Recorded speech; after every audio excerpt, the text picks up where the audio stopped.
BAP, barreras para el aprendizaje y la participación. En Colombia, miles de estudiantes enfrentan dificultades que les impiden aprender y participar plenamente en el entorno educativo. Estas dificultades se conocen como barreras para el aprendizaje y la participación o BAP. ¿Qué son las BAP? Las BAT pueden estar en el entorno del estudiante, en los métodos de enseñanza o incluso en la estructura del sistema educativo. Vamos a conocerlas.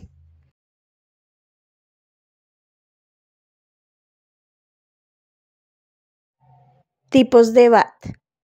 Económicas. Muchos niños y jóvenes en Colombia no pueden asistir a la escuela debido a la falta de recursos económicos para transporte, alimentación o materiales escolares.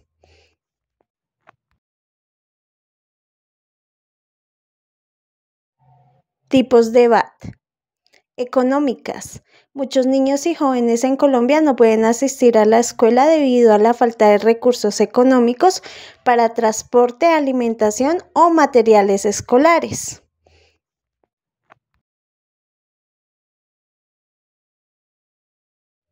Tecnológicas. El acceso limitado a Internet y dispositivos electrónicos afecta el aprendizaje, especialmente en zonas rurales y comunidades vulnerables.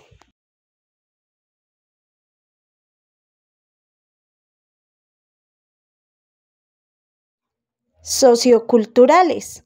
Algunos niños deben trabajar desde pequeños y otros por su cultura o idioma no encuentran un ambiente educativo adecuado para su aprendizaje.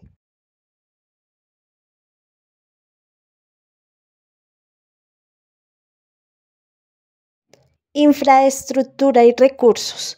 Muchas escuelas en Colombia no cuentan con espacios adecuados para el aprendizaje, afectando la motivación y el rendimiento de los estudiantes.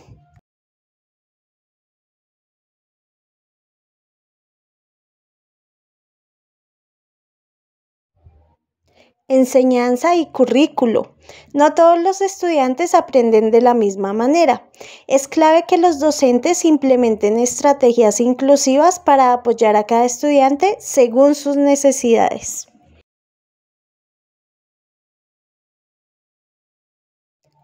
Te invitamos a que veas y reflexiones de las siguientes entrevistas. Es un gusto. Muchas gracias por participar en esta entrevista sobre las barreras de la participación y el aprendizaje de los estudiantes. Bueno, como sabrá, estas barreras un tema fundamental para avanzar en lo que es el tema de la inclusión y aquí en la educación. Entonces, para comenzar, hacerles mis preguntas. ¿Qué entiende usted por barreras para el aprendizaje y la participación? Bueno, son aquellos obstáculos que se generan a partir de la parte interna del estudiante, la parte anímica, la parte cognitiva, previos conocimientos que tiene, que le impiden estar activamente en el proceso de aprendizaje. Esas son como las barreras y la idea que tengo más o menos del proceso. Listo, profe. Entonces, ¿podría mencionar los principales tipos? Bueno, entonces, ¿Cómo considera que estas barreras afectan el desarrollo integral de los estudiantes? Digamos que son muchas cosas. Uno, les afecta mucho en la parte emocional porque se niegan a la idea de poder entender y eso pues hace que se pierdan totalmente las explicaciones. Digamos que la parte conceptual, al estar desanimados, ver el proceso, de pronto está muy largo, muy difícil y también se niegan a la idea de entender. Esto en términos de matemáticas porque pues es mi área fundamental, pero digamos que en términos de aprendizaje esas barreras obstaculizan mucho, más que todo por la parte anímica del estudiante. Bueno, ¿de qué manera usted puede disminuir o eliminar estas barreras en el contexto educativo? Promoviendo aprendizajes más significativos, promoviendo participación del estudiante, de pronto generando una actitud más personal con el estudiante, acercándome más al estudiante, preguntándole de forma individual qué entendió, qué no entendió y de esta manera hacer esa asesoría muy puntual. Porque la parte de participación ellos mismos se van negando a eso, entonces ya creo que una atención personalizada es mucho mejor.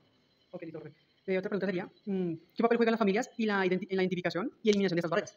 Bastante. Desde muy pequeñitos, reitero, esto es parte matemática, las familias le niegan mucho la idea al estudiante que es bueno. Le dicen que la matemática es muy difícil, los papás dicen que yo era muy bueno, era muy malo, entonces los chicos también se van dando una idea de eso. Si el papá era muy bueno, ellos se motivan. Si dicen que si el papá era muy malo, ellos también dicen como, bueno, si mi papá fue malo, yo no tengo por qué ser algo mejor. Entonces creo que las familias juegan un papel fundamental y deberían estar motivando esa parte. Listo, ahora sabemos cómo relaciona las BAP con el concepto de educación inclusiva.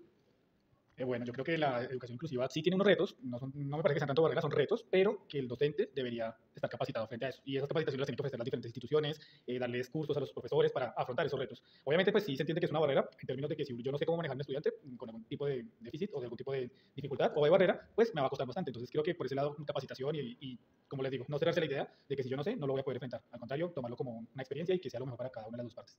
Ok, profe, muchísimas gracias, que esté muy bien. Gracias. ¿Y usted por las barreras para el aprendizaje y la participación? Bueno, muy buenas tardes, gracias por la invitación. En Colombia hay un contexto sociocultural muy importante y es precisamente esas barreras para la participación y el acceso a la educación culturales, socioculturales, independientemente de donde se encuentre la institución, sea formal o no formal, sea privada o pública. Vamos a encontrar algunas barreras, por ejemplo, que pueden ser físicas, unas barreras que pueden ser biológicas, unas barreras que pueden ser climáticas, unas barreras que pueden ser económicas, políticas también. Entonces, en este contexto encontramos que no es una barrera, sino que son múltiples barreras. ¿Qué podríamos hacer? Por ejemplo, hace un tiempo la educación ha venido cambiando y ahora tenemos edificios, plantas físicas que se han encargado de reducir un poco esas barreras, pero que al reducir estas barreras entonces ya no sería la parte física, sino sería la parte humana la que está generando esa barrera. Por ejemplo, la atención de un niño o una niña o un joven que tenga una condición de discapacidad. Antes el problema era para ingresar a la institución porque no tenían cómo ingresar, ahora pueden ingresar, pero la barrera es el talento humano. Son los mismos docentes, somos nosotros mismos los que estamos abriendo una brecha más ancha de lo que es una buena educación con respecto. ¿Sí? Con respecto a eso último que mencionas, respecto más que todo a la capacitación de los docentes. ¿Sí? Sí, hay currículos, es decir, cuando una persona decide ser docente, claro, ante todo hay un amor a la educación, un amor a los niños, a las niñas, un talento, algo innato, pero la misma institución debe brindar herramientas para que ese profesional se haga profesional en la educación, para que realmente sepa a qué se va a enfrentar, porque los medios tecnológicos, físicos, han cambiado mucho. Vemos ahora cómo la juventud y hasta los niños en su jardín infantil ya vienen con un cambio muy grande frente a lo que es la educación, lo que ellos necesitan y lo que ellos están viviendo en casa y en la sociedad. Bueno, continuando con la entrevista, otra pregunta sería, ¿qué estrategias específicas ha implementado usted en la institución donde trabaja para reducir algunas de estas BAP?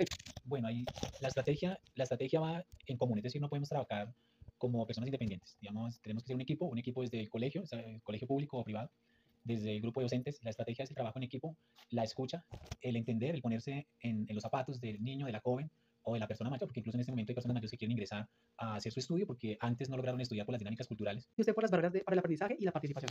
Bueno, muy buenas tardes, gracias por la invitación. En Colombia hay un contexto sociocultural muy importante y es precisamente esas barreras para la participación y el acceso a la educación culturales, socioculturales, independientemente de donde se encuentre la institución, sea formal o no formal, sea privada o pública. Vamos a encontrar algunas barreras, por ejemplo, que pueden ser físicas, unas barreras que pueden ser biológicas, unas barreras que pueden ser climáticas, unas barreras que pueden ser económicas, políticas también. Entonces, en este contexto encontramos que no es una barrera, sino que son múltiples barreras.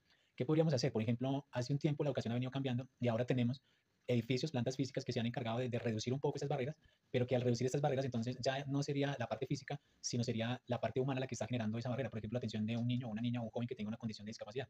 Antes el problema era para ingresar a la institución porque no tenían cómo ingresar, ahora pueden ingresar, pero la barrera es el talento humano. Son los mismos docentes, somos nosotros mismos los que estamos abriendo una brecha más ancha de lo que es una buena educación con respecto. ¿Sí? Con respecto a eso último que mencionas, respecto más que todo a la capacitación de los docentes. ¿Sí? Sí, hay currículos, es decir, cuando una persona decide ser docente, claro, ante todo hay un amor a la educación, un amor a los niños, a las niñas, un talento, algo innato, pero la misma institución debe brindar herramientas para que ese profesional se haga profesional en la educación, para que realmente sepa a qué se va a enfrentar, porque los medios tecnológicos, físicos, han cambiado mucho. Vemos ahora cómo la juventud y hasta los niños en su jardín infantil ya vienen con un cambio muy grande frente a lo que es la educación, lo que ellos necesitan y lo que ellos están viviendo en casa y en la sociedad.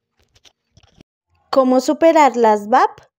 Para eliminar las BAP es fundamental mejorar la infraestructura escolar, cerrar la brecha digital, fortalecer la formación docente e implementar estrategias inclusivas que permitan que todos los estudiantes aprendan y participen.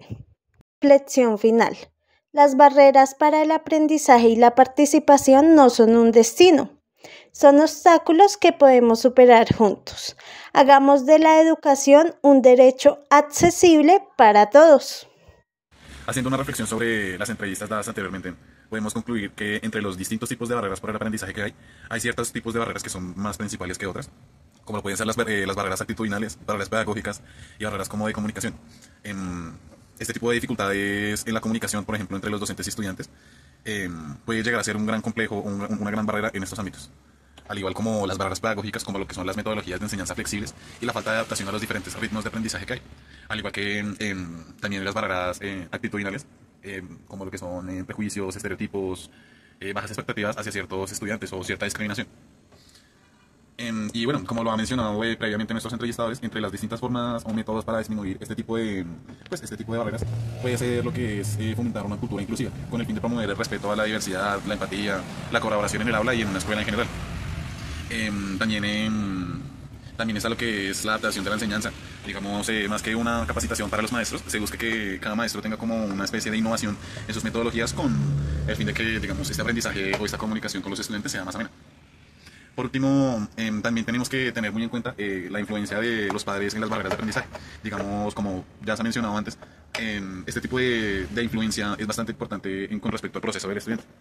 Haciendo una reflexión sobre las entrevistas dadas anteriormente, podemos concluir que entre los distintos tipos de barreras para el aprendizaje que hay ciertos tipos de barreras que son más principales que otras, como lo pueden ser las barreras actitudinales, barreras pedagógicas y barreras como de comunicación. Este tipo de dificultades en la comunicación, por ejemplo, entre los docentes y estudiantes, puede llegar a ser un gran complejo, una gran barrera en estos ámbitos. Al igual como las barreras pedagógicas, como lo que son las metodologías de enseñanza flexibles y la falta de adaptación a los diferentes ritmos de aprendizaje que hay. Al igual que también las barreras actitudinales, como lo que son prejuicios, estereotipos, bajas expectativas hacia ciertos estudiantes o cierta discriminación. Y bueno, como lo ha mencionado previamente nuestros entrevistadores, entre las distintas formas o métodos para disminuir este tipo de barreras, puede ser lo que es fomentar una cultura inclusiva, con el fin de promover el respeto a la diversidad, la empatía, la colaboración en el aula y en una escuela en general. También está lo que es la adaptación de la enseñanza. Digamos, más que una capacitación para los maestros, se busca. Bueno, el profesor nos hablaba sobre que debemos motivar a las personas para que pues, no se sientan emocionalmente como discriminados o excluidos, sino que se sientan integrados, que ellos también cuentan y se debe tomar también en cuenta de que ellos hacen parte de nuestro salón, de nuestra enseñanza, de nuestro proceso como profesores y docentes. No negarlos o no ponerlos a un lado el simple hecho de que ellos no comprendan al igual que las personas normales o las personas intelectuales que aprenden como por sí solos.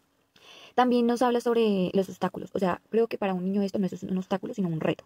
Nosotros como maestros debemos generar motivación, innovación y diseñar un currículo en el que él se sienta integrado, en el que él pueda aprender también de una forma personalizada.